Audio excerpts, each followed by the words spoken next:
પરમ કલ્યાણકર સમવસ્ત્રણની રચના થાય અને એ સમવસ્ત્રણમાં આવનાર જીવો પોતાના જન્મજાત વેરને પણ ભૂલી જાય. વિચારવાનો પ્રશ્ન એ છે કે સાપ અને નોળિયો એ પરસ્પરના વેરને ભૂલે, પણ કોણિકના મનમાંથી વેર ન જાય. ફરક સમજવાનો પ્રયત્ન કરજો. જે જીવો જન્મજાત વેર લઈને બેઠા છે એ પોતાના વેરનું વિસર્જન કરી શકે છે, પણ જેને પોતાના દુર્ગુણોથી પોતાના મનમાં વેરને જન્મ આપ્યો છે એનું વેર ભૂલી શકાતું નથી. એક સિંહ મારે બાજુમાં બેઠેલી વાછડી પર હુમલો નથી કરવો એ રીતે પોતાની પરિણતિને બદલી શકે છે પ્રભુના સાનિધ્યમાં, પણ કાલ સૌક્રિક એ નથી કરી શકતો કે મારે 500 વાડા હવે નથી મારવા. એ બુદ્ધિએ નથી લાવી શકતો. પ્રશ્ન એ છે કે જે દુર્ગુણ સહજ છે, જે જન્મ સાથે જોડાયેલા છે, એના પર પ્રભુનું સાનિધ્ય કામ કરી શકે છે, પણ જે દુર્ગુણો એક મનુષ્ય પોતાની વૃત્તિઓને ઘૂંટી ઘૂંટીને જન્માવેલા છે ત્યાં પ્રભુનું સાનિધ્ય કામ આપતું નથી. સાપ ભૂલે, કોણિક નહીં ભૂલે વેર. સિંહ પોતાની વૃત્તિને બદલી શકે, કાળ સૌક્રિક ન બદલી શકે. મતલબ આપણને સમજાય છે કે પરમાત્માના સાનિધ્યની અસર થવી એ પાત્રતા પર નિર્ભર કરે છે. પ્રભુનું પ્રારબ્ધ ઉત્કૃષ્ટ કક્ષાનું, પ્રભુનો પુરુષાર્થ શ્રેષ્ઠ કક્ષાનો, પણ આપણી પાત્રતા આગળ એમનું પ્રારબ્ધ, એમનો પુરુષાર્થ બંને નબળા પડે. તમે પરમાત્માની ભાવના અને પરમાત્માનો પ્રયત્ન અને પરમાત્માના પ્રયત્નનું પરિણામ બધા વચ્ચે ફરક જોજો. જ્યારે તીર્થંકર પ્રભુ પૂર્વના 3જા ભવમાં વિષ્ઠાનક તપની આરાધના કરે ત્યારે એમના મનમાં માત્ર એક જ ભાવના હોય, સવિ જીવ કરું શાસન રસિક. બધા જ જીવોને હું શાસનના રસિક બનાવું, બધા જ જીવોના કલ્યાણમાં નિમિત્ત બનું, ત્યાં સવિનો પ્રવેશ હોય. પણ પ્રભુની તારકતા ભવ્યતા સાપેક્ષ. તારક તું ભવિ જીવને સમર્થ મેં લયો. ત્યાં સવિ જીવને સમર્થ નથી, ભવિ જીવને. એમની પ્રાર્થના, એમની ભાવના સવિ જીવ માટે, પણ એમની તારકતા માત્ર ભવિ જીવોમાં સીમિત. કારણ શું? પ્રાર્થના અને પ્રયત્ન એની વચ્ચે ફરક ક્યાં પડી જાય? ફરક પડે એનું નામ છે પાત્રતાનું. અભવ્યની એ પાત્રતા જ નથી કે તીર્થંકરની પ્રાર્થનાને સફળ બનાવી શકે. એમની પ્રાર્થના સવિ જીવ માટે હોય, પ્રયત્ન માત્ર ભવ્ય જીવો માટે થાય. અને એમાં પણ સમવસ્ત્રણમાં આવેલા કેટલાય ભવ્ય જીવો એ પ્રભુનું સાનિધ્ય પામવા છતાં પણ એ પરિણતિથી વંચિત રહી જાય. ફરીથી આ જે ફરક છે પાત્રતાનો. પ્રભુની પ્રાર્થના સર્વ જીવો માટે, પ્રભુનો પુરુષાર્થ ભવ્ય જીવો માટે, પ્રભુના પ્રયત્નનું પરિણામ સીમિત જીવો માટે. થોડાક લાખ લોકો એ પ્રભુના સાનિધ્યમાં પામી શક્યા. કેમ? કારણ કે પાત્રતાનો વિકાસ નહોતો થયો. આ શાસન એટલું જ શીખવાડે છે કે જો તમારી પાત્રતા નહીં હોય તો ભલભલા જીવોનો કલ્યાણ માટેનો પુરુષાર્થ તમારી પાત્રતા સામે નબળો પુરવાર થશે. બોલો ભાઈ.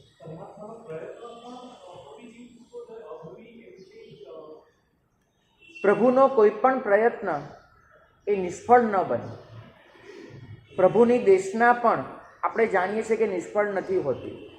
પહેલી દેશના એમને જે આપી એ નિષ્ફળ એટલે ગઈ કેમ કે ત્યાં આગળ એવો કોઈ પાત્રજીવ હાજર નહોતો અને પ્રભુનો કલ્પ હતો કે એ જગ્યા એમને દેશને આપવી પડે માટે આપી. બાકી પ્રભુ ત્યાં જ પ્રયત્ન લગાડે કે જ્યાં સફળતાની ગેરંટી હોય. બાકી પ્રભુ પ્રયત્ન પણ ન કરે. તીર્થંકરની કોઈ પણ પ્રવૃત્તિ એ નિષ્ફળ થવા માટે સર્જાય જ નહીં. તો એમને ખબર છે કે સામેવાળો જીવ એટલો અપાત્ર છે, અભવ્ય છે, એમાં મારા પુરુષાર્થનું કોઈ વજૂદ નથી, કોઈ પરિણામ નથી. એટલે જ્યારે માસ પ્રેક્ટિસ હોય, સમાવસરણમાં અભવ્ય જીવ હોઈ શકે છે અને પ્રભુ એને દેશના આપે.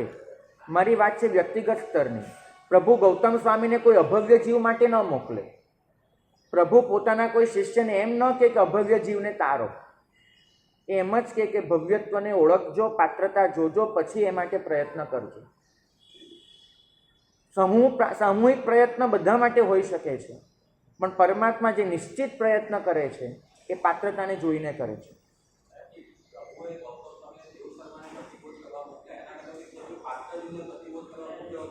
દેવ શર્મા પાત્ર જ જીવ હતા. દેવ શર્મા પ્રતિબોધ પામ્યા જ છે. દેવ શર્મા અપ્રતિબુદ્ધ નથી રહ્યા.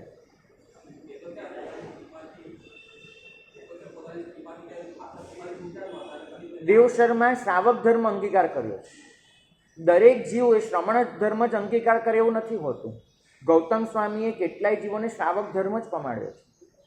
તો દેવ શર્માએ પણ શ્રાવક ધર્મ અંગીકાર કર્યો છે, શ્રમણ ધર્મ નથી લીધો, પણ એ પણ એનો વિકાસ છે. મારો મતલબ એટલો જ છે કહેવાનો કે પાત્રતા સાપેક્ષ જ કોઈ પણ વસ્તુનું પરિણામ આવતું હોય છે. સમવસ્ત્રણમાં કોણિકનું વેર ન ભૂલાય અને નોળિયાનું અને સાપનું ભૂલાઈ જાય, એના મૂળમાં છે પાત્રતા.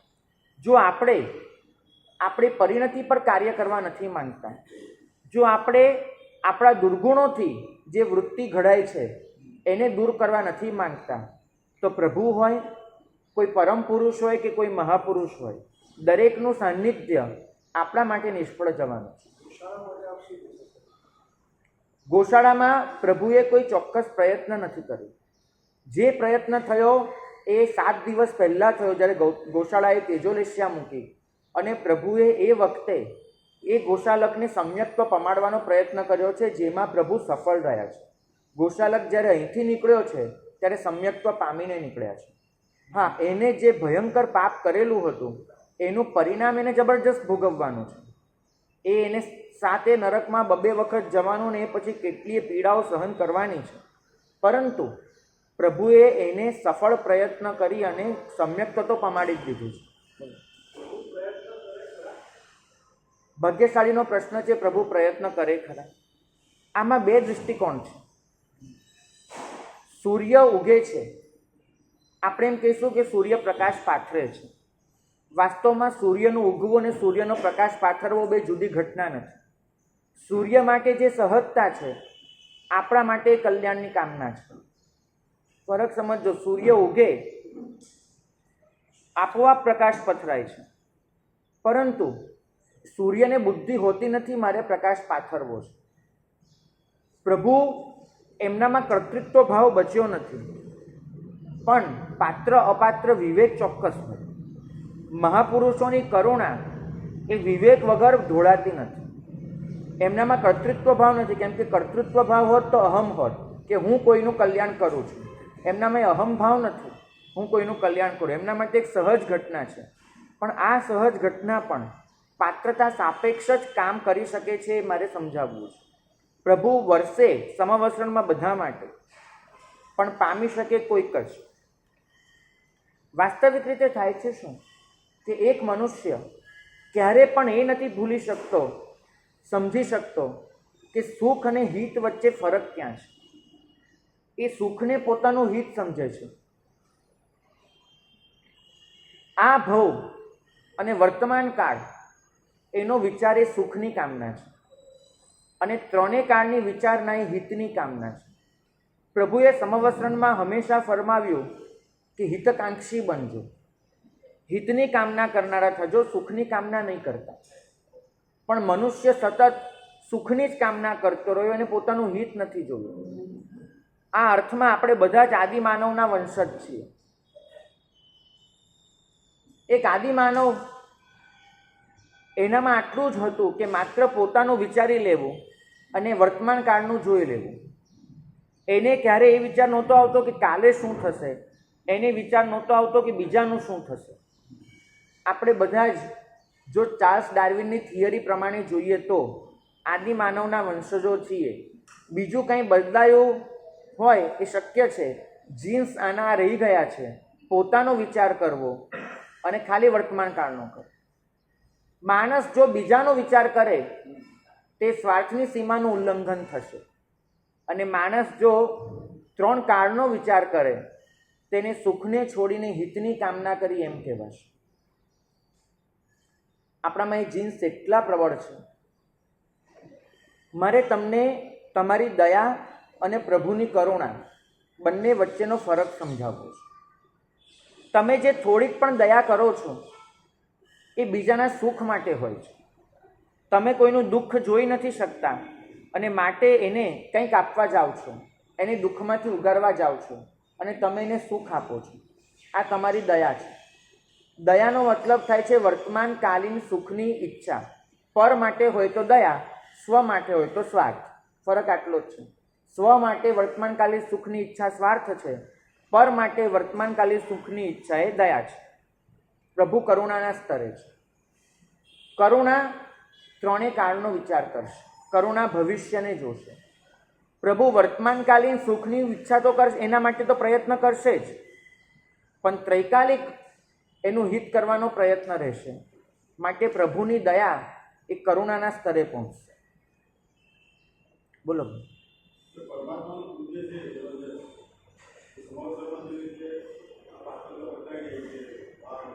બરાબર.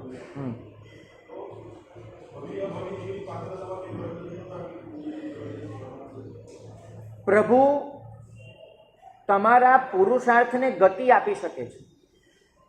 પ્રભુ તમારા પુરુષાર્થને દિશા આપી શકે છે.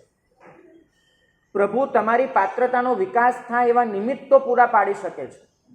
પ્રભુ તમારા ઉપાદાનને ન બદલી શકે. ઉપાદાન એટલે મારું પોત.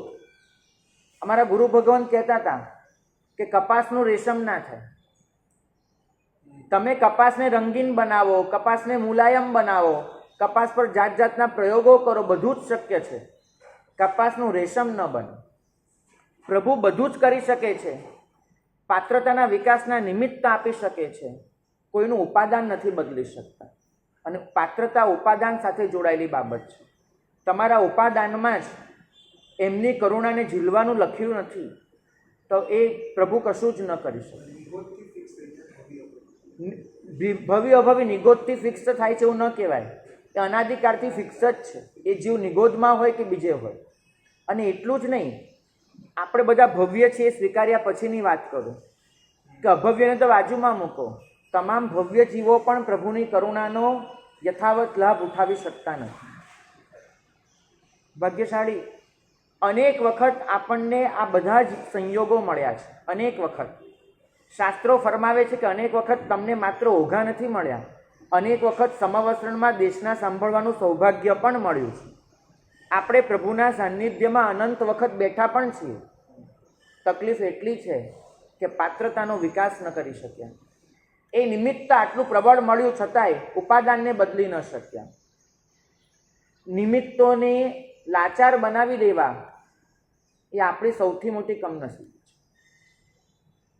પ્રભુ તમારા પ્રારબ્ધ અનુસાર નિમિત્તો આપી શકે છે, કારણ કે તમારું પ્રારબ્ધ તમે પોતે પુરુષાર્થ કરીને લખેલું છે. તો તમારા પ્રારબ્ધ અનુસાર પ્રભુ નિમિત્તો ચોક્કસ આપે, પણ એ નિમિત્તોને સફળ બનાવવા એ તમારી જવાબદારી છે. પ્રભુના શિષ્યો કેટલા ભાઈ? 14,000. એમાંથી મોક્ષે કેટલા ગયા? 700. આ ગેપ કેમ? પ્રભુનું સાનિધ્ય મળ્યું, પ્રભુના હાથે સંયમ મળ્યો, બધાને એક સરખી પ્રભુની દેશના મળી, બધું જ સરખું મળ્યું, છતાંય 14,000માંથી માત્ર 700 જીવ મોક્ષે જાય. 700નો આંકડો નાનો સૂનો નથી, પણ હું 14,000ની સામે કહું છું. કેમ? અગેઇન પાત્રતા. તો આપણે હંમેશા મહેનત કરી છે પ્રાપ્તિ માટેની, કે મને વધુ સારા નિમિત્તો મળે, મને વધુ સારા સંયોગો મળે, મને આમ થાય તેમ થાય.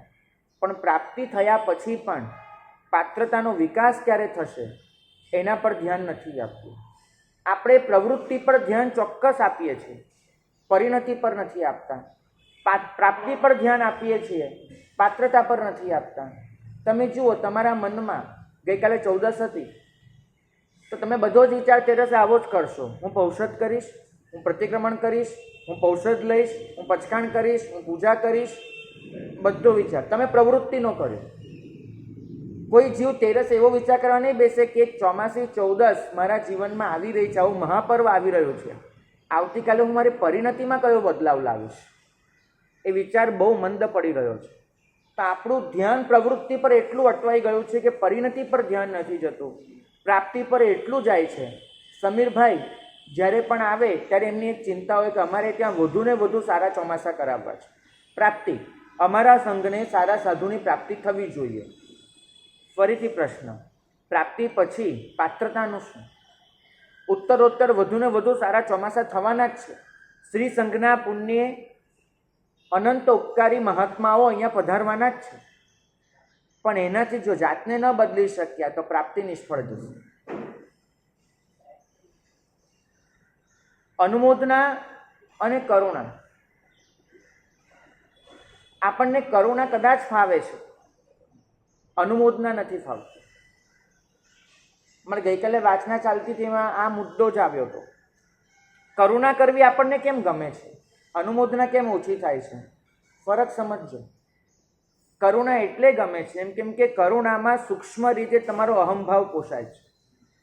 કારણ કે તમારી કરુણા દયાના દરજ્જાની હોય છે અને દયામાં તમને એમ લાગે છે પેલો જીવ બિચારો છે, હું ઊંચો છું. તમે જ્યારે કોઈની દયા ખાવ ને, અરે કેવું બન્યું બિચારા સાથે, ચાલ હું એને થોડુંક આપી દઉં, તો ત્યાં તમને સૂક્ષ્મ રીતે એક અહંભાવ પોષાતો હોય છે કે મારી પાસે છે, એની પાસે નથી. હું ચૈતન્યના સ્તરે ઊંચો છું, એ નીચો છે. પ્રભુ કહે છે કે જ્યાં સુધી તમારા મનમાં આ બુદ્ધિ બેઠી છે કે તમે બચાવનાર છો, તમે ઉગારનાર છો, તમે સુખ આપનાર છો, તમે દાતાર છો, ત્યાં સુધી એ દયા પુણ્ય બંધનું કારણ બનશે, કર્મ નિર્જરાનું નહીં બને. સાધુ જીવ દયા નથી પાડતો, સાધુ જૈના પાડે છે. ફરક સમજજો. એક સંસારી જીવ દયા કરતો હોય છે, એક વિરતિધર આત્મા જૈના પાડતો હોય છે. એ જૈના કરતો નથી, જૈના પાડે છે. કેમ કે યત્ના એનો સ્વભાવ છે. પાળવું સ્વભાવની કક્ષાએ હોય છે, દયા કરવાની કક્ષાએ હોય છે. દયા પ્રવૃત્તિ છે, યત્ના સ્વભાવ છે. હું જ્યારે એક જીવને બચાવું આમ કરીને, ત્યારે હું નહીં કહું કે મેં કીડીની જીવ દયા કરી, એમ કહીશ યત્ના પાડી. કેમ કે એ મારો સ્વભાવ છે કે કોઈ જીવને મારા થકી પરેશાની ન થવી જોઈએ. અહિંસા જ્યારે સ્વભાવ બને ત્યારે જૈનાની કક્ષાએ જાય છે, મૈત્રીની કક્ષાએ જાય છે. અહિંસા જ્યારે પ્રવૃત્તિ બને ત્યારે દયાની કક્ષાએ જાય છે. તમે લોકો દયા કદાચ શીખ્યા છે, યત્ના નથી શીખી. દયામાં સૂક્ષ્મ રીતે તમારો અહંભાવ પોષાય છે કે હું આપું છું, હું ઉગારું છું, હું સુખી કરું છું. અને પછી જ્યારે તમે કહેતા હો ને ત્યારે તમને અંદર તો આમ ગલગલિયા થતા હોય, અરે કેવો દુઃખી જીવ હતો, મારાથી રહેવાયું નહીં, આંખમાંથી આંસુ નીકળી ગયા અને મેં એને આપી દીધું. તમને ઝીણામાં ઝીણું એવું અંદર થતું હોય, આપણે આપનાર, આપણે કંઈક કર્યું. આ દયા એ તમને પુણ્યબંધ કરાવશે, મોક્ષ માર્ગમાં આગળ નહીં લઈ જાય. કેમ કે આ દયા કરીને પણ અહંભાવને પોષશે. પ્રભુએ આ શાસનમાં માટે દયાથી ઉપરના કેટલાય કન્સેપ્ટ આપ્યા. એક આપ્યો મૈત્રી, એનાથી ઉપર આપ્યું અહિંસા. તત્વાર્થની વાત કરું, તત્વાર્થ સૂત્રમાં જીવના લક્ષણ વર્ણવવાના આવ્યા. ત્યાં એમને 2 લક્ષણ વર્ણવ્યા છે, બીજા બધાને એક એક. જીવના લક્ષણ 2 વર્ણવ્યા. પહેલાં લખ્યું ઉપયોગો લક્ષણમ, પછી આગળ ફરીથી લખવાનું આવ્યું તો ત્યાં લખ્યું પરસ્પરોપગ્રહો જીવાનામ. આ બંને વચ્ચે ફરક સમજવો.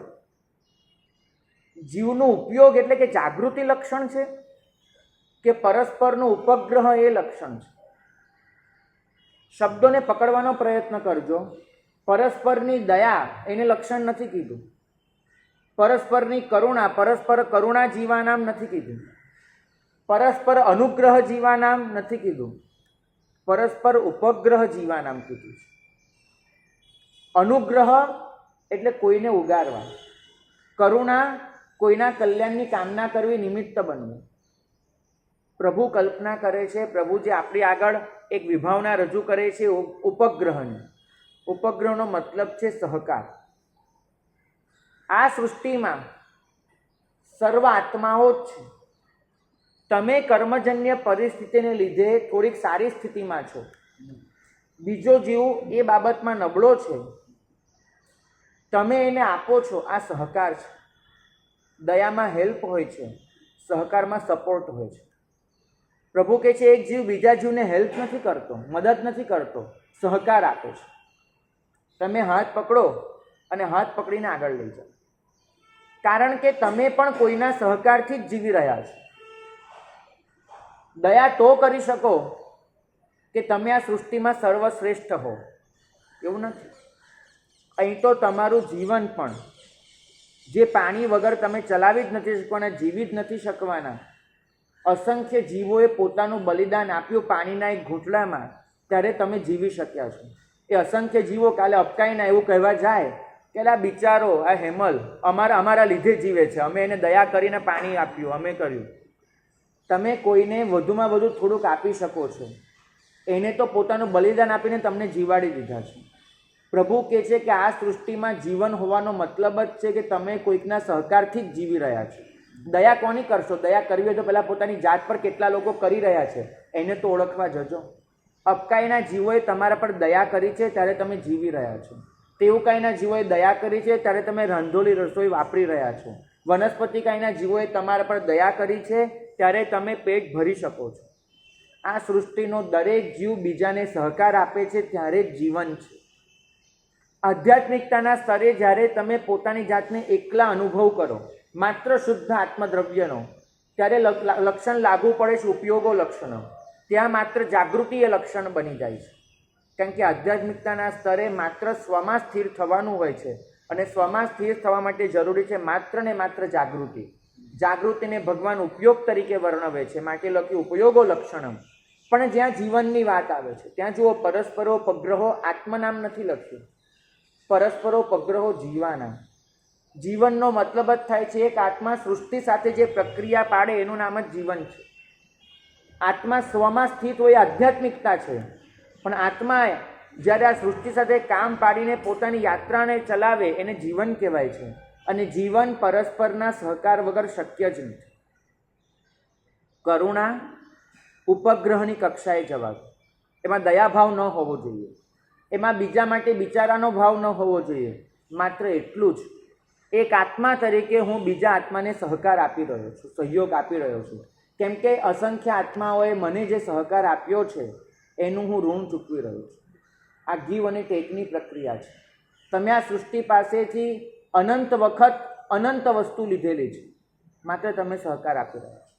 પણ કરુણા દયા આપણને હજુ એટલે ફાવે છે કેમ કે પોતાની જાતને એમાં ઉચ્ચ સ્તરે જોવાની હોય છે. અનુમોદના ચોકડી ઓછી ફાવે છે કેમ કે એમાં પોતાની જાતને નીચી ગણવી પડે છે. કરુણા કરવી સહેલી છે, ઓહ આ બિચારો જીવ, પણ અનુમોદનામાં પોતાની જાતની હલકાઈ કરવી પડે છે કે આ એની પાસે એવો ગુણ છે કે જે મારી પાસે નથી, તો હું એની અનુમોદના કરું, અને આ આપણને ફાવતું નથી. તમને જોજો, કરુણાથી આંખો ભીની થવી તમારા માટે સહજ છે, પણ કોઈકની સારી બાબત જોઈ અને સ્માઇલ આપવું તમારા માટે અઘરું છે. પહેલામાં ચહેરો રડું રડું થઈ જાય છે, પણ કોઈકની સારી વાત જોઈને ચહેરો હસું હસું નથી થતો. કેમ?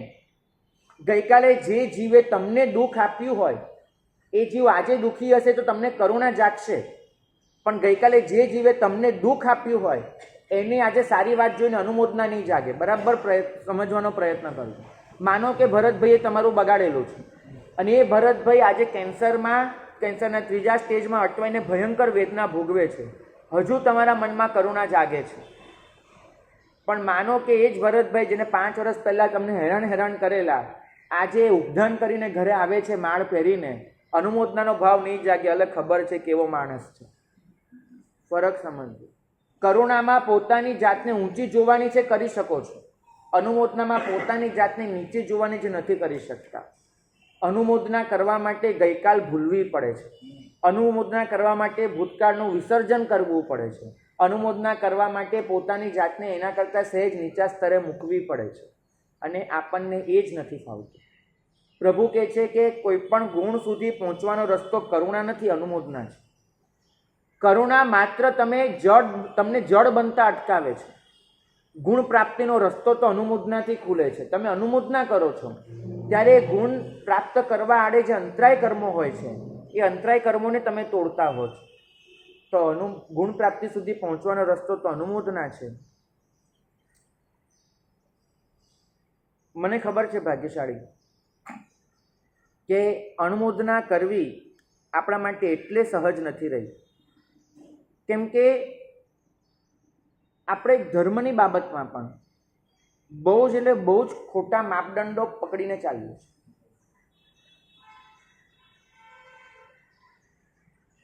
કોઈ દિવસ જંગલમાં ગયા હો તો એક પ્રશ્ન પૂછવો છે, ઘાસ કયા રસ્તા પર ઉગે?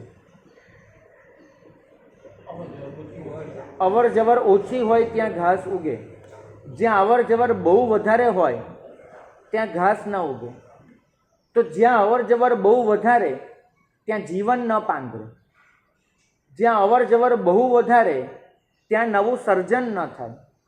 જ્યાં અવર જવર બહુ વધારે ત્યાં નવી કશીક પ્રક્રિયા કરવાની શક્યતા ન બચે. બરાબર? આટલું સમજાય છે ને? જ્યાં અવર જવર છે ત્યાં જીવનતા નથી. જ્યાં અવર જવર છે ત્યાં સજીવતા નથી. આ જ વસ્તુને જ્ઞાની ભગવંતો ધર્મની કક્ષાએ સમજાવવા માંગે છે. એક રસ્તો છે ભૌતિકતાનો, જ્યાં દુનિયા હંમેશા અટવાય છે. ત્યાં લોકોનું એક કીડિયારું ઉભરાવાનું છે. અત્યારના તમે પ્રસંગોમાં જોજો, સવારે કોઈ ભગવંતનું પ્રવચન હોય જેમાં પ્રભુની વાણી પ્રસ્તુત થતી હોય, પ્રવચનમાં સંખ્યા 100 હોય. રાત્રે કોઈ સંગીતકાર ગવૈયો આવવાનો હોય, એનું કોન્સર્ટ રાખ્યું હોય, કાર્યક્રમમાં હાજરી 1000 જણની હોય. જ્યાં પ્રભુની વાણી મળે છે ત્યાં 100 જણની હાજરી. જ્યાં કોઈ ગવૈયો માત્ર ગાયને તમને નચાવે છે ત્યાં 1000 જણની હાજરી. ફરક સમજજો. 1000 જણ જ્યાં ભેગા થાય છે અવર જવર વાળો રસ્તો છે, જ્યાં બહુ વધારે અવર જવર છે. ભાઈએ કેટલું સાચું કીધું, અનુભવની વાણી છે. જ્યાં અવર જવર વધારે હોય ત્યાં ઘાસ નહીં ઉગે, ત્યાં જીવંતતા નહીં આવે, ત્યાં પ્રભુની આજ્ઞા નહીં ખીલે. જ્યાં આટલી બધી ભીડભાડ છે, જ્યાં આટલી બધી અવર જવર છે, જ્યાં પુણ્યના નામ પર એક માનવ મહેરામણ ઉભરાય છે, ત્યાં તમને પ્રભુની આજ્ઞાની જીવંતતા નહીં જડે. એના માટે તો તમારે કોઈ ખાલી રસ્તો જ શોધવો પડે. ત્યાં જ તમને પ્રભુની આજ્ઞા જડી જશે. આજે જૈનો એ ધર્મ પાછળ ખેંચાઈ રહ્યા છે કે જ્યાં આગળ લોકનું ટોળું તણાય છે. જૈનોને એ ધર્મ નથી કરવો કે જેમાં પ્રભુની આજ્ઞા સમાય છે, એ નથી કરવું. મારા સાહેબનો પ્રશ્ન છે, ભક્તિ માર્ગ એને ન કહી શકાય? એક ઉદાહરણ આપું. એને ભક્તિ માર્ગ અને સાધના માર્ગ બંને વચ્ચેના તફાવતનું. આ નાળિયેર ઉતરે ને, ઝાડ પરથી નાળિયેર, એ નાળિયેર કેવી રીતે ઉતરે? કોઈને ખબર છે નાળિયેર કેવી રીતે ઉતરે? માણસ ઉપર ચડે, થડ પકડીને માણસ ઉપર ચડે અને ઉપર ચડી અને નાળિયેરને તોડે અને નીચે લાવે. હવે તમે માણસને જઈને પૂછો કે ઉપર ચડવાનું સહેલું કયા ઝાડ પર પડે? એ તમને એક જ જવાબ આપશે કે જે નાળિયેરનું થડ બહુ લીસું હોય ત્યાં ચડવું બહુ અઘરું પડે. જેટલું લીસું હોય ને એટલું પડવાની શક્યતા બહુ વધારે રહે, ગ્રીપ ન આવે, પકડ ન આવે. એ લીસું હોવાને લીધે એ પેલો સતત સરકતો જાય, ગ્રીપ ન આવે. પણ જે નાળિયેરનું થડ એ થોડું ખરબચડું હોય, વચ્ચે વચ્ચે આંકાને કાપા હોય, ત્યાં તમે પકડીને સહેલાઈથી ઉપર ચડી શકો. તો લીસું થડ ગમે ઘણું, પણ ચડવું બહુ અઘરું પડે. ખરબચડું થડ જોવાનું ન ગમે, હાથ ફેરવો તો હાથ પર છોલાઈ જાય, પણ ચડી સહેલાઈથી શકાય ખરબચડું થડ હોય તો. સમજાય છે? આ જ વસ્તુ એ ધર્મના માર્ગમાં બી લાગુ પડે છે. ભક્તિ માર્ગ છે ને બહુ લીસો છે. એકદમ સુવાળો સુવાળો, એમાં તમારે કષ્ટ બિલકુલ ન આવે, તમને બધું જ ગમતું હોય, નાચવું કૂદવું ગાવું એ બધું જ ગમતું હોય, તમારી પૂતગલ પ્રિયતા જ પોષાતી હોય, તમને ગમે એવા રંગોથી પ્રભુને સજાવો, તમને ગમે એવું સંગીત પ્રભુના નામ પર વગાડો, તમને ગમે એવું નૃત્ય પ્રભુના નામ પર કરો, તો ભક્તિ માર્ગ લીસો બહુ સુવાળો સુવાળો ગમે એવો, ચડવું અઘરું. એ માર્ગ પકડીને તમે થડને ભાજી શકો ખરા? ચડવું એટલું જ અઘરું પડે અને ફટાક કરતું નીચે આવી જાય, સહેજ પગ લપસ્યો એટલે નીચે. કેમ કે પ્રભુની આજ્ઞાને ઓળખી નથી, સમર્પણ કર્યું, આજ્ઞાને ઓળખી નથી, અને આજ્ઞા નથી ખબર એ વગરનું સમર્પણ, એને તો આ શાસન અંધ સમર્પણ કહે છે. જ્યાં જ્ઞાન નથી અને જ્ઞાન વગરનું સમર્પણ છે, એ સમર્પણનો આ શાસનમાં સ્વીકાર નથી. તો એ લીસ્સા થડ પરથી લપસી પડે. જ્યારે પ્રભુનો જે જ્ઞાન માર્ગ છે એ ખરબચડો, એમાં મગજનું દહીં કરવું પડે, તમારે ભણવું પડે, વાંચવું પડે, સમજવું પડે, વિચારવું પડે, બુદ્ધિ છોલાઈ જાય, કંટાળો આવે, અણગમો આવે. સાચું કહેજો, તમને 2 કલાક અહીંયા કોઈ નૃત્ય હોય, સરસ ગવાતું હોય, એ બધું હોય તો રસ પડે. આપણને કોઈ કે પ્રભુની આંગી કરવાની છે, 1.5 કલાક ક્યાં નીકળી જાય ખબર ન પડે. અને તમને કોઈ કે પ્રભુની આજ્ઞા 1.5 કલાક સમજવાની છે, ચલો ચોપડી લઈને બેસી જાઓ, 15 મિનિટમાં ચટકા ભરશે. કેમ? પેલો લીસ્સો માર્ગ પણ પડી જવાય, આ ખરબચલો માર્ગ. પણ આ માર્ગ પર તમે જેટલા ડગલા ભરીને ઉપર ચડશો ને, નીચે પડવાની તમને એટલી શક્યતા નહીં બચે. એ તમે ઉપર ને ઉપર ચડતા જશો. કયો માર્ગ પસંદ કરશો? લીસ્સો સુવાળો સુવાળો કે આમ ખરબચડો? થોડું છોલાય, થોડું ન ગમે, થોડો અણગમો થાય, પણ પહોંચવાનો રસ્તો તો એ જ જ્ઞાન માર્ગનો જ નીકળવાનો છે, બીજો રસ્તો નથી નીકળવાનો. ભાગ્યશાળી અવર જવર જ્યાં બહુ છે ત્યાં જવાનું એટલું બધું ગમી ગયું છે કે શાંત બનીને, સ્વસ્થ બનીને આત્માને પામવો એ આપણા માટે એક સ્વપ્ન બની ગયું છે. નથી થતું, ગમતું પણ નથી. પાત્રતાની વાત કરે કોઈ, એટલી નથી ગમતી. કારણ એક જ, કેમ કે એ માર્ગે આપણને રસ પડે એવું ઓછું છે. ભક્તિ માર્ગમાં તમારી ઇન્દ્રિયો સંતુષ્ટ થાય છે, એટલે તમને આટલો ભક્તિ માર્ગ ગમે છે. તમારી આંખોને શું ગમે છે? રૂપ. હવે એ રૂપ તમે પ્રભુ આગળ કરીને ખુશ થાવ છો, આખરે તમારી ઇન્દ્રિયનો રસ પોષાવો. તમારા કાન, એને ગમે છે સારા શબ્દો. ભક્તિ માર્ગમાં તમને એ પણ જડી જાય છે, કાન પોષાઈ ગયા. ગંધ, તમને સારી ગંધ જોઈએ છે. તમે પ્રભુને આગળ ધૂપ કરી, અત્તર કરી, આ કરી, તે કરી, સ્વને ઇન્દ્રિયને સંતોષ આપી દો છો, ગમે છે. તમને જોઈએ છે સારો સ્પર્શ. એ જે વાતાવરણ છે, એ વાતાવરણનો જે સ્પર્શ છે, અનુભૂતિ છે, આખરે તમારી સ્પર્શેન્દ્રિય પણ રાજી થાય છે, રસનેન્દ્રિય પણ રાજી થાય છે, બધું જ થાય છે. તો ભક્તિ માર્ગમાં તમારી 5 ઇન્દ્રિયોને પોતાને ગમતા વિષય મળી જાય છે, અને પાછું બધું ભક્તિના નામ પર. એટલે ઇન્દ્રિયો સંતુષ્ટ થઈને એ માર્ગે જવાની. સંગીત પ્રભુ આગળ કરો, એનો ઉદ્દેશ્ય હોય આત્માનું સંગીત સાંભળવું, ન કે તમારે ગીતો ગાવા. પ્રભુ આગળ સંગીત અને ગીત એટલા માટે છે કે તમે તમારી અંદરના સંગીતને સાંભળી શકો. પ્રભુની આગળ પ્રાર્થના એટલે કરવાની છે કે તમે તમારા આત્માના અવાજને ઓળખી શકો. પ્રભુ આગળ નૃત્ય એટલે કરવાનું છે કે અંદર જે વિચલિતતા છે એ વિચલિતતાને તમે સમાવી શકો. તમારે ત્યાં આગળ તમારી બધી જ વિકૃતિને ઢોળી દેવાની છે અને સ્વસ્થ થઈ જવાનું છે. પણ જો આ કન્સેપ્ટ આપણા મનમાં નહીં હોય તો અગેન ભક્તિ એ પણ તમારા માટે પૂતગલ પ્રિયતાનું જ માધ્યમ બની જવાનું છે. બિલકુલ. હવે આમાં એવી વસ્તુ છે કે અંદરનું સંગીત એ કાનથી સાંભળી શકાતું હોત, તમને હું કોઈને બોલાવીને તમને સંભળાવી દે, પણ એ સંભળાય છે અંતરની ઇન્દ્રિયોથી, આત્માથી. અને એના માટે તમારે આ બધામાંથી ડિસ્કનેક્ટ થવું પડે, શાંત થવું. સાધના તમારી 5 ઇન્દ્રિયોને શાંત પાડી દે છે. એટલે તમને એમાં રસ નથી પડતો. કેમ કે તમારી ઇન્દ્રિયોને જે ખોરાક જોઈએ છે એ ખોરાક જ તમને સાધનામાં નથી મળતો.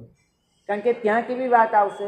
સ્વસ્થતાની, સ્વીકાર ભાવની, સમજણની, જે બધું જ આપણા માટે અણગમતી બાબતો છે અનાદિકાળથી. એટલે આપણે હંમેશા એ ધર્મને પસંદ કર્યો છે કે જે ધર્મ માત્ર વિષય બદલી આપે છે, પ્રવૃત્તિ તો એની એ જ રાખે છે. વિષય બદલાય, પ્રવૃત્તિ એની એ જ રહે, એ ધર્મ આપણને પસંદ છે. પણ જે ધર્મ તમારામાં મૂળથી પરિવર્તન લાવવા માંગે છે એ ધર્મને તમે અવગણ્યો છે. અને પ્રભુ હંમેશા કહે છે, પ્રભુએ શ્રેણિકને પણ આ જ વસ્તુ સમજાવી હતી કે શ્રેણિક, પુણ્યો જીતે છે તારી આગળ, તારી ભક્તિ સર્વોચ્ચ કક્ષાની, પણ પુણ્યો એટલે જીતે છે કેમ કે પુણ્યો નિવૃત્તિ માર્ગનો આરાધક છે. પ્રવૃત્તિ માર્ગ હંમેશા નિવૃત્તિ માર્ગ આગળ હાર્યો છે. પ્રવૃત્તિ માર્ગ ઇન્દ્રિયોને સંતુષ્ટ કરવામાં કોઈને કોઈ રીતે વપરાઈ જતો હોય છે જો ધ્યાન ન રાખવામાં આવે તો.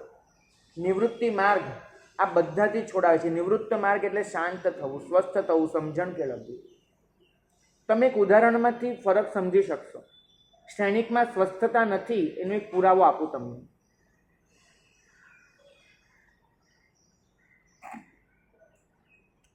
સુકોશલ મુનિ, એના પર વાઘણે હુમલો કર્યો. પૂર્વભવની એની જ માતા છે જે વાઘણ બની છે અને સુકોશલ મુનિ પર એ હુમલો કરે છે. સુકોશલ મુનિ એને દૂરથી વાઘણ હુમલો કરવા આવે છે, નજરે દેખાય છે. મહામુનિ હતા, એમને પણ ખબર છે કે આ વાઘણ હવે જીવતો છોડવાની નથી અને મને મારી જ નાખવાની છે, એ નક્કી જ છે એમના મનમાં. આવા મહામુનિઓ પાસે સાધના હોવાની જ છે કે સ્વયં પ્રાણ ત્યાગ કરી શકે. અરે જીભ કચડી નાખવી એ તો 1 મિનિટનું કામ છે અને તમે પ્રાણ ત્યાગ કરી શકો. સુકોશલ મુનિએ રસ્તો લીધો. પ્રાણ ત્યાગ કરવો શક્ય હતો છતાં એ રસ્તો લીધો એમને નહીં. એ શાંતિથી ઊભા રહી ગયા. વાઘણને વાઘણનું કામ કરવા દીધું, કાળ કરી ને સદગતિએ. હવે મારો પ્રશ્ન, સુકોશલ મુનિએ આપઘાત કરી લીધો હોત એમાં ઓછું દર્દ હોત કે વાઘણે એમને ચીરિયા ફાડ્યા એમાં ઓછું દર્દ? પોતે પોતાની જાતનો વિલય કરી નાખ્યો હોત એમાં ઓછું દર્દ હોત, જ્યારે વાઘણ ચીરે ફાડે એમાં ભયંકર દર્દ છે. અને છતાં પણ સાધક મૃત્યુને સ્વીકારે નહીં, સાધક પરિસ્થિતિને સ્વીકારે. જો મૃત્યુનો સ્વીકાર કરવા સુકોશલ મુનિ નીકળ્યા હોત તે પહેલાં જ મૃત્યુનો સ્વીકાર કરી શકતા હતા. એમને મૃત્યુનો સ્વીકાર નથી કર્યો, એમને પરિસ્થિતિનો સ્વીકાર કર્યો છે કે જે ક્ષણ સુધી મારું આયુષ્ય ટકવાનું છે ત્યાં સુધી મારે જીવવું છે. જે ક્ષણે સહજ રીતે આયુષ્ય પૂરું થઈ જાય છે આ વાઘણનું નિમિત્ત પામીને, એ મારે બોસીરાવી દેવું છે. બચવાનો પણ પ્રયત્ન નથી, સામે ચાલીને સ્વીકારવાનો એ પ્રયત્ન નથી. સહજ ભાવથી જે થાય છે એને બસ સ્વીકારી લેવું છે. સામે શ્રેણિક, એને દેખાય છે કે કોણિક હથોડો લઈને આવે છે. કોણિક હથોડો લીધો છે ખરેખર શ્રેણિકની બેડીઓ તોડવા માટે. શ્રેણિકને ખબર નથી, એને લાગે છે કોણિક મારા પર હથોડો ચલાવવા આવે છે. અને શ્રેણિક શું કરે છે? એ હથોડો ચાલે ત્યાં સુધી ધીરજ રાખે છે? એ હથોડાનો સહજતાથી સ્વીકાર કરે છે? નહીં. એ શું કરે છે? આપઘાત કરી લે છે. એ પોતે પોતાની પાસે વીંટીમાં જે ઝેર છે એ ચૂસીને આપઘાત કરી લે છે. એ મારું ને તમારું અર્થઘટન થયું. સાધક આત્મા એ હંમેશા જે પણ થાય એનો સ્વસ્થતાથી સ્વીકાર કરે. સુકોશલ મુનિ એવું નથી વિચાર્યું કે આ વાઘણના માથે પાપ નથી લાગવા દેવું. હું તમને સ્વસ્થતા અને પુણ્ય બંને વચ્ચેનો ફરક સમજાવું છું. એ જ સમજાવું છું કે જ્યાં વિરતિ છે ત્યાં સ્વસ્થતાથી દરેક વસ્તુનો સહજ સ્વીકાર આવવાનો છે. પ્રભુ એટલું જ કહે છે કે પ્રભુનું સાનિધ્ય એ લાઇટ જેવું છે, ફિટ કરેલી લાઇટ જેવું. તમે એની નજીક છો ત્યાં સુધી પ્રકાશ છે તમારી પાસે. તમે એનાથી દૂર જશો, પ્રકાશ અટવાઈ જશે. જો એક ક્ષણે મહાવીર સ્વામીનું સાનિધ્ય હોત તો કદાચ સૈનિકે આ પગલું ન ભર્યું હોય, કેમ કે એને મહાવીર સ્વામીએ સાચી સમજણ આપી હોય. પણ એ સમયે મહાવીર સ્વામીનું સાનિધ્ય નથી, તો સૈનિકે આ પગલું ભરી લીધું. અને માટે જ શાસ્ત્રો લખે છે કે આ પગલું ભરવામાં એમની લેસ્યા મલિન બની, અને મલિન લેસ્યા લઈ અને પહેલી નરકે પધારી. લેસ્યાની મલિનતા છે પ્રભુના સાનિધ્ય વગર. પ્રભુ કહે છે કે અપ દીવો ભવ, તમે ક્યાં સુધી લાઇટના પ્રકાશમાં રહેશો? કેમ કે સહેજ દૂર જશો તમે અંધારામાં અટવાઈ પડશો. પ્રભુ ગૌતમ સ્વામીને કહે છે કે રડ નહીં ભાઈ, દીવો પકડ. દીવો તમારા હાથમાં હોય. બની શકે કે લાઇટ કરતાં એનું અજવાળું ઓછું હોય, દીવાનો પ્રકાશ લાઇટ કરતાં ઓછો હોય, બની શકે, પણ એ તમારી સાથે ને સાથે રહેશે. તમે જ્યાં જશો ત્યાં એ પ્રકાશપાત હશે. અંદર જ્યાં સુધી પ્રભુની આજ્ઞા નહીં ઉતરે, તમારા આત્માનો અવાજ અને પ્રભુની આજ્ઞા બંને એક થઈને નહીં ઊભી રહે, ત્યાં સુધી અંધારામાં અટવાઈ જાઓ એવા ચાન્સીસ પૂરેપૂરા છે. તમારે પ્રભુની આજ્ઞાને આત્માનો અવાજ બનાવવો પડશે, અને એના માટેનો માર્ગ છે અધ્યાત્મ અને સાધના. જ્ઞાન માર્ગ સિવાય પ્રભુની આજ્ઞાને આત્મા સુધી પહોંચાડવાનો કોઈ જ રસ્તો નથી. બાકી જે પણ હશે ગતાનુગતિકતા હશે, જે પણ હશે માત્ર જે ચાલ્યું આવે છે એનો સ્વીકાર હશે, એનું અનુસરણ હશે. તમને ખબર છે, અંબળ જ્યારે સુરસાને ધર્મલાભ આપવા માટે આવે છે, એના કામે સહજ રીતે જ રાજગૃહમાં આવ્યા છે. અંબળ નીકળ્યા છે ત્યારે પ્રભુને પૂછવા ગયા છે કે સાહેબ કંઈ કામ હોય તો કહો, રાજગૃહ જાઉં છું. અમારી જેમ તો હોય નહીં, લે ભાઈ આ પોટલું લેતો જાને ત્યાં પહોંચાડજે, એવું કંઈ પોટલું ઉપધી તો આપવાની હોય નહીં પ્રભુને. તેમને કામ સોંપ્યું કે સુલસાને ધર્મલાભ કહેજો. અંબળને બહુ જ પ્રશ્ન થાય છે કે રાજગૃહમાં આટલા લોકો, માત્ર સુલસાને ધર્મલાભ કેમ? અમે તો એમ કહીએ કે સંઘને ધર્મલાભ કહેજો. પ્રભુ એમ નથી કીધું રાજગૃહના સંઘને ધર્મલાભ કહેજો. રાજગૃહમાં જેટલા પણ આરાધક આત્માઓ છે એને ધર્મલાભ કહેજો. ચોક્કસ નામ સાથે સુલસાને ધર્મલાભ કહેજો. પ્રશ્ન ખૂબ ઉભરાઈ જાય. પણ અંબળ કહે છે કે આ પ્રશ્ન મારે પ્રભુને નથી પૂછવો, મારે એનો જાતે જવાબ શોધવો છે. પારકો જવાબ નથી જોઈતો, મારે જાતે જવાબ શોધવો છે. આ બહુ મહત્વની વાત છે કે હું પારકા જવાબે ક્યાં સુધી અટવાવું? મારે જવાબ જાતે શોધવો. પ્રભુને પૂછી લેવાય કે પ્રભુ સુલસામાં એવું શું છે કે બીજા બધાની નહીં અને કહો છો? અને આ કોઈ કેવો ખાનગી સંબંધ નથી કે પ્રભુ એનો જવાબ આપવામાં હિચકિચાય. પ્રભુએ તો બહુ સ્પષ્ટ રીતે એનો જવાબ આપી દીધો હતો કે સુલસામાં એવું શું છે કે હું સુલસાને ધર્મલાભ કેવડાવું છું. પણ પૂછવું નથી. બાજુમાં પણ કોઈને નથી પૂછવું. ચલો ગૌતમ સ્વામીને, કોઈ સ્થવિર ભગવાનને, કોઈ મુનિને પૂછી લઈએ, ના, જાતે શોધવું છે. અને અંબળ ગયા રાજગૃહ. રાજગૃહ જઈ પહેલાં લોકોને પૂછ્યું સુલસા ક્યાં રહે છે. અને જેવું સુલસાનું નામ પડે અને લોકોના ચહેરા જે બદલાઈ જાય, જે બધાના ચહેરા પર એક દિવ્ય આભા આવી જાય, બધાના ચહેરા પર એક બહુમાન ભાવ આવે. અંબળને સમજાયું કે સુલસામાં કંઈક તો છે જ, કંઈક છે, પણ એ શું એ શોધવું છે. પહેલે દિવસે બ્રહ્માનું રૂપ લીધું, બીજે દિવસે વિષ્ણુનું રૂપ લીધું, ત્રીજે દિવસે શંકરજીનું રૂપ લીધું. બરાબર છે, સુલસા ન આવે સમજાય, આખું ગામ આવે સુલસા ન આવે સમજાય. પણ ચોથે દિવસે તો સ્વયં તીર્થંકરનું રૂપ લીધું છે. આ એ જમાનો છે કે જ્યાં કોમ્યુનિકેશન નથી. કોઈ તીર્થંકર ખરેખર આ સૃષ્ટિમાં બીજા થયા છે કે નહીં જાણવાનું બીજું કોઈ સાધન નથી. બની શકે કે કોઈ સાચા તીર્થંકર આવ્યા હોય, એનું સમાવેશન રચાયું હોય. સુલસાને કહેવા આવ્યા છે લોકો, અરે અદ્ભુત દેશના, કેવી દેશના અપાઈ રહી છે, આવ સાંભળવા. બધા જ જાય છે, બધા જ. અને સુલસાની હું આજે કહેતો હતો ને, અવર જાવરવાળા રસ્તે ચાલવાનું ન હોય. બહુ ભીડ છે સમાવસરણમાં, એ જે સમાવસરણ રચાયું છે, પણ એમ અંબળ જેને શોધે છે એ હાજર નથી, સુલસા હાજર નથી. આજે આ સમાજ ક્યાં અટવાઈ રહ્યો છે તમને કહું. આ સમાજ હંમેશા એ માનવાનું પસંદ કરે છે કે કયા આચાર્ય ભગવાનના કેટલા ભક્તો છે, કયા આચાર્ય ભગવાનની કેટલી સામાજિક પ્રતિષ્ઠા છે, કયા આચાર્ય ભગવંતનું પુણ્ય કેટલું છે, કયા આચાર્ય ભગવંતના કેટલા શિષ્યો છે, કયા આચાર્ય ભગવંતની વગ કેટલી છે.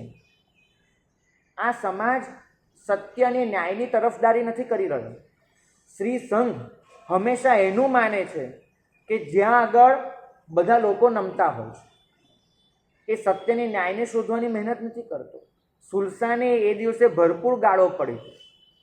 બની શકે એની સખીઓ જે સુલસાને બોલાવવા આવી તે નીકળી હોય, સાવ ડબ્બી બેવકૂફ જેવી છે, આટલું સમજાવીએ પણ એને આવવું જ નથી ને. શું જાય છે આ એને સાંભળવામાં, શું જાય છે? નહીં, એ તેનું પૂંછડું પકડીને બેસી રહેશે. એટલું નક્કી માનજો, સત્યની ન્યાયના પડખે રહેવા જશો એટલે દુનિયાથી અલગ પડી જશો.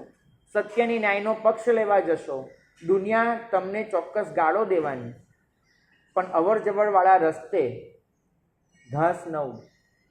પ્રભુની આજ્ઞા ત્યાં જ હશે કે જ્યાં આગળ તમે એ શોધતા હશો કે સત્યની ન્યાય ક્યાં છે. સુલસાએ એક અંદરનો અવાજ સાંભળ્યો છે કે મારે માથે જો સરનું હોય તો એકમાત્ર પ્રભુ વીરનું, બીજું સરનું હોઈ ન શકે. એ સમવસ્ત્રણ હશે, એ તીર્થંકર હશે, ગમે તેટલું સારું હશે, એને ખબર નથી આ બનાવટ છે. મને ને તમને આ વાર્તા લખાઈ ગયા પછી ખબર છે કે બનાવટ છે. સુલસાને ખબર નથી. એના માટે તો બસ એક જ વસ્તુ છે, ત્યાં બધું જ હશે, બે વસ્તુ નથી, પ્રભુ વીર નથી, પ્રભુ વીરની આજ્ઞા નથી. અને આ બે ન હોય ત્યાં સુલસા નહીં જાય. તમને જ્યારે જ્યારે જીવનમાં પસંદ કરવાનું આવે છે, તમે શેની પસંદગી કરી છે? આજ્ઞાની કે પોતાની માન્યતાની? તમે લોકો સાથે જોડાઈ ગયા છો કે પછી પ્રભુની આજ્ઞા પ્રમાણે પોતાનો ધર્મ સાચવીને બેઠા છો? સુલસા એકલી હતી, એકલી. મને તે દિવસે સમજાયું કે પ્રભુની વારસદાર થવા માટે જો યોગ્ય પાત્ર હોય તો સુલસા જ છે. વીર એકાકી, વીર એકલા જ હોય. એકલાએ દીક્ષા લીધી, એકલાને કેવળ જ્ઞાન થયું, એકલા મોક્ષે ગયા. અને પ્રભુનો ભક્ત આ દુનિયાની વચ્ચે એકલો જ પડી જવાનો છે, એનો માટે છૂટકો જ નથી. કારણ કે એને પ્રભુની આજ્ઞા સાચવી લેવી છે. અને આજ્ઞાનું ઘાસ અવર જવરવાળા રસ્તે ઉગતું જ નથી.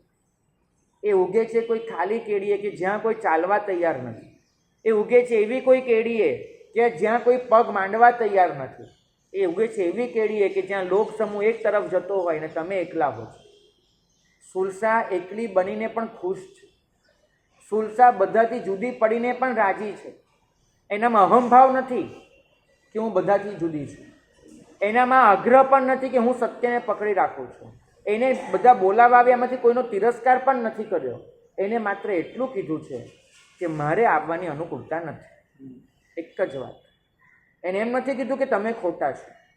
પ્રભુની આજ્ઞા પાળનારો જીવ એ સત્યનો સમર્થક હશે, કોઈને ખોટા કહેવા નહીં જાય કે તમે ખોટા છો. સત્યનો અહીંયા સ્વીકાર છે, સત્યનો આગ્રહ નથી. સત્યનો આગ્રહ બીજાને ખોટા કહેવાની ફરજ પાડે. સત્યનો સ્વીકાર તમને શાંત બનાવે, સત્યની પડખે રાખે. આપણે લોકો તો હંમેશા સત્યના નામ પર પાછા આગ્રહી બનીને બીજાને ખોટા કહેવા જઈએ છીએ. પ્રભુ સત્યનો સ્વીકાર કરતા શીખવાડે છે. આ સત્યનો સ્વીકાર એ જ તમારી પાત્રતાના વિકાસમાં નિમિત્ત બની શકે. અરિહંત કોઈ પણ દિવસ તમને સાચો રસ્તો નહીં દેખાડે. એ તમને ખોટો રસ્તો કયો છે એટલું દેખાડી દેશે. તમે આટલી જગ્યાએ તમે કાર લઈને જાઓ, બસમાં જાઓ, તમે બધા પાટિયા જોજો. કોઈ જગ્યાએ તમને એવું પાટિયું મળ્યું કે આગળ સીધો રસ્તો છે, એવું પાટિયું મળે? નહીં મળે. તમને એમ મળે કે આગળ બમ્પર આવે છે. તમને એવું પાટિયું મળે કે આગળ ખાઈ આવે છે. તમને એવું પાટિયું મળે કે આગળ ડાયવર્ઝન આવે છે. તમને એવું પાટિયું મળે કે આગળ સલામતીથી ચલાવવા જેવું છે, વગેરે વગેરે તમને પાટિયા મળે. પુલ નબળો છે વગેરે. કોઈ જગ્યાએ એવું પાટિયું મળે કે આગળનો રસ્તો સીધો છે, એવું પાટિયું તમે જોયું કોઈ પણ દિવસ? નહીં મળે. હંમેશા ખોટા રસ્તે પાટિયા લાગે કે આ ખોટો રસ્તો છે, અહીંયા ના જતા. સાચો રસ્તો તો પોતે શોધવાનો, પોતે નક્કી કરવાનો. પ્રભુએ આખી જિંદગી ખોટા પાટિયા દેખાડી દીધા કે આ બધા રસ્તા ખોટા છે. આ ભૌતિકતાનો રસ્તો ખોટો છે, આ એકાંતનો રસ્તો ખોટો છે, આ પરિગ્રહનો રસ્તો ખોટો છે. પ્રભુએ હંમેશા ખોટા રસ્તા દેખાડ્યા. સાચા રસ્તા માટે જ્યારે પૂછવા ગયા ત્યારે પ્રભુએ એટલું જ કીધું કે તું તારો રસ્તો શોધી લે. ખોટા રસ્તા મેં દેખાડી દીધા, હવે મંજિલ તારે કઈ રીતે પહોંચવું તારો રસ્તો કયો એ તું શોધી લે.